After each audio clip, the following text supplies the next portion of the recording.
Continuous series सतत अथवा अविच्छिन्न श्रेणी कहें या वर्ग अंतराल वाली आवृत्ति से हम माध्य की गणना दो विधियों से जानेंगे, डायरेक्ट मेथड और शॉर्टकट मेथड। डायरेक्ट मेथड के अंतर्गत माध्य की गणना करने के लिए जैसे कि डिस्क्रीट सीरीज में आवृत्ति को चर के वैल्यू से गुणा कर दिया जाता था या फ्रीक्वेंसी को x से मल्टीप्लाई कर दिया जाता था, लेकिन यहाँ फ्रीक्वेंसी को इस वर्ग अंतराल से मल्टीप्लाई नहीं किया जा सकता है। तो यहाँ पर मल्टीप्लाई जो किया जाएगा तो इसके लिए वर्ग अंतराल जो क्लास इंटरवल है इसका हमें मिड वैल्यू निकालना पड़ता है।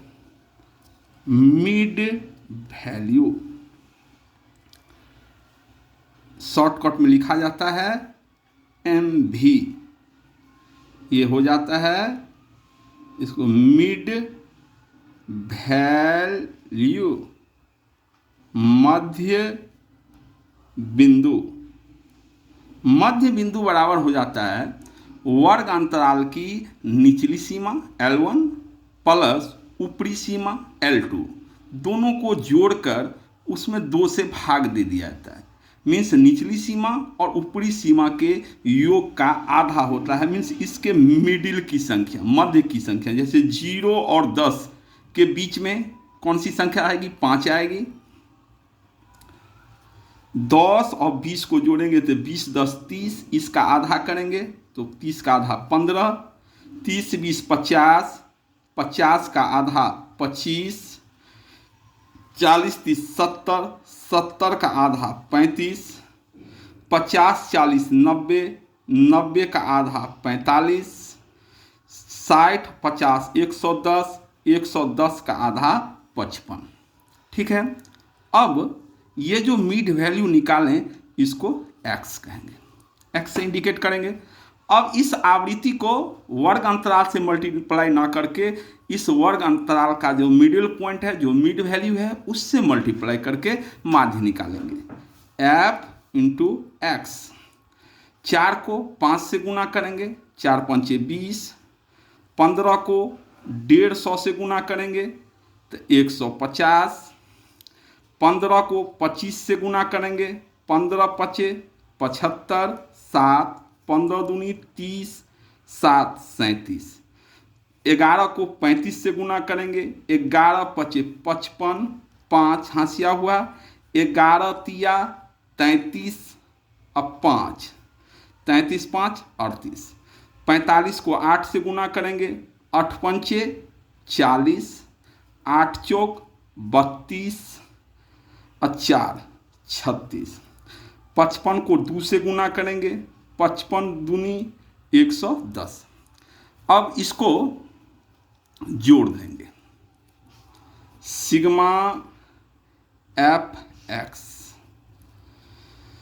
5 5 10, 1 1 2 6 8 8 16 16 7 23 5 28 2 30, 3 1 4 3 7 3 10 3 13 1 14 हुआ। अब आवृत्ति, नंबर ऑफ फ्रीक्वेंसी n या सिग्मा f, इसको जोड़ेंगे। 2 8 10 1 11 5 16 4 20, 2 1 3 1 4 1 5, 50 हो गया। अब यहाँ फॉर्मूला हो जाता है मीन बराबर सिग्मा FX बटे n। तो सिग्मा FX कितना निकला है? 1400, और नंबर जो है, फ्रीक्वेंसी जो है वह 50 है। ये दोनों कट जाएगा, 1 0 से 1 0 कैंसिल, 5 दूनी 10, 4 बचा 0, 5 8 40, तो हमारा मीन यहाँ आ गया 28। ये तो हम डायरेक्ट मेथड से बनाए। अब इसी क्वेश्चन को हम शॉर्टकट मेथड से बनाएंगे। तो शॉर्टकट मेथड के अंतर्गत माध्य ज्ञात करने के लिए यहाँ भी हमें मिड वैल्यू निकालना होगा। मिड वैल्यू यहां भी चाहिए x मिड वैल्यू। तो 0 10 का आधा 5, 10 और 20 को ऐड करेंगे तो 30 हो जाएगा।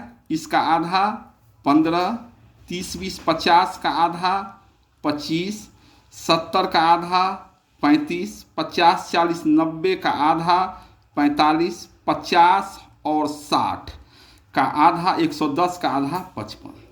अब डायरेक्ट मेथड के अंतर्गत फ्रीक्वेंसी को इस मिड वैल्यू से गुना करके माध्य निकाल लिए थे, लेकिन यहाँ शॉर्टकट मेथड में चर के वैल्यू, अब ये नहीं, ये आ गया, क्लास को मिड वैल्यू में कन्वर्ट कर दिया गया। इस चरों के मान में से किसी एक मान को, किसी एक वैल्यू को माध्य के रूप में मान लिया जाता है, जिसको काल्पनिक मान एज्यूमिंग मीन कहा जाता है। पिछले वीडियो में वैसे बता चुके हैं, पिछले वीडियो को देखें। ए एक माध्य इसमें माना जाता है। ए इज इक्वल टू होता है एज्यूमिंग मीन, काल्पनिक माध्य, काल्पनिक माध्य।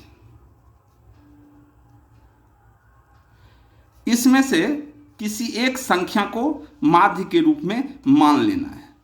सपोज दैट, मान लें कि यहाँ एज्यूमिंग मीन को हम 25 मान लेते हैं, ठीक है, 25 को मान लेते हैं। कोई भी संख्या इसमें से मानी जा सकती है, माध्य सेम ही होगा। 25 को हम माध्य के रूप में मान लेंगे। अब यहाँ पर ये तो काल्पनिक माध्य एज्यूमिंग मीन है। एक्चुअल मीन एज्यूमिंग मीन से ज़्यादा भी हो सकता है, एक्चुअल मीन एज्यूमिंग मीन से कम भी हो सकता है। इसलिए चरों के वैल्यू में से इस काल्पनिक माध्य को घटा दिया जाता है, अर्थात उसका विचलन ज्ञात किया जाता है। डिविएशन, डी शॉर्टकट लिखा जाता है डी, इसका अर्थ होता है डिविएशन। डिविएशन मीन्स विचलन। विचलन बराबर, डिविएशन बराबर होता है x माइनस ए, x माइनस ए। ये जो x है इसमें से इस काल्पनिक मान को घटाया जाएगा। तो यहाँ काल्पनिक मान हम किसी भी संख्या को मान सकते हैं। यहाँ हम काल्पनिक मान जो है इसी में से मानना होगा। काल्पनिक मान हम 25 मान लिए हैं, तो x में से 25 को घटाएंगे, प्रत्येक में से 25 को घटा देना है। 5 में से अगर हम 25 को घटाएं तो 5 में से 25 घटाएंगे तो क्या होगा, माइनस में आ जाएगा 20। 15 में से अगर हम 25 को घटाएं, x है, 15 में से 25 को घटाएं तो -10। 25 में से 25 को घटाएंगे 0।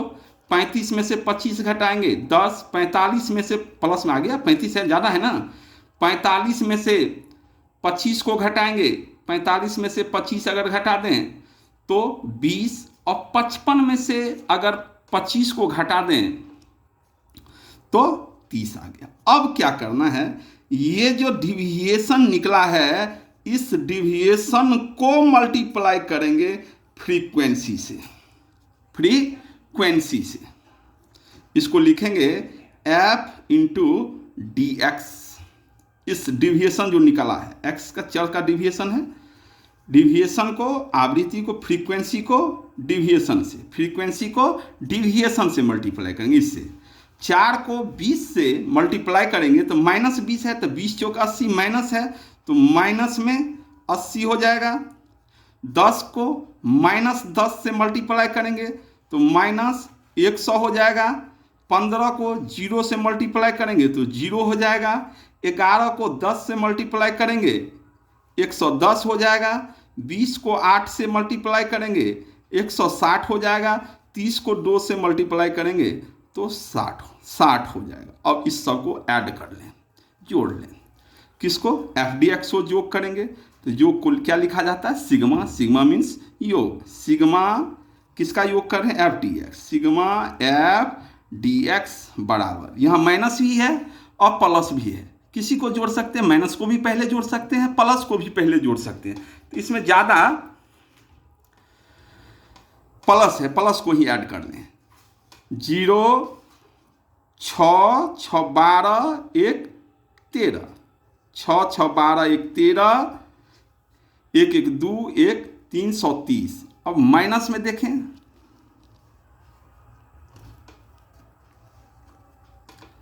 माइनस में कितना है, माइनस में प्लस को ऐड कर दिया, ये 110 160 और 60 को ऐड किए तो 330 हो गया। 0 6 6 12 1 13 1 1 2 1 330।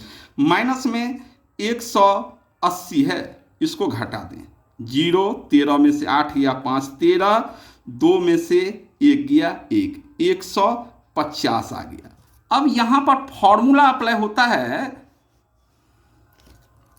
शॉर्टकट मेथड में, मीन बराबर a plus sigma f d x बटे एन। एज्यूमिंग मीन, तो कितने को हम एज्यूम किए थे, माध्य एज्यूम किए थे काल्पनिक रूप से, कितना 25 plus sigma f d x, ये जो ऐड किए हैं जो कितना आया है 150, और नंबर हमारा पीछे ऐड किए थे एन, या इसको सिग्मा एफ भी बोल सकते हैं, इज इक्वल टू ये है 50। इसे 50 से भागा करेंगे तो 50 से 5 दिए 15, 150, 50 गुने 3 150, 3 से कट गया तो ये 25 में 3 ऐड कर देंगे तो 25 3 28। तो यहाँ पर शॉर्टकट मेथड से भी 28 मीन आया है और डायरेक्ट मेथड से भी 28। डायरेक्ट मेथड से भी मीन का मान 28 आया है और शॉर्टकट मेथड से भी मीन का मान 28 आया है। हम स्टैटिक्स के अन्य चैप्टर का वीडियो बना के यूट्यूब पे डालेंगे। आप लोग मेरे चैनल को सब्सक्राइब कर लें ताकि जब भी हम वीडियो लोड करें आप लोगों को उसकी सूचना मिल जाएगी। Thank you.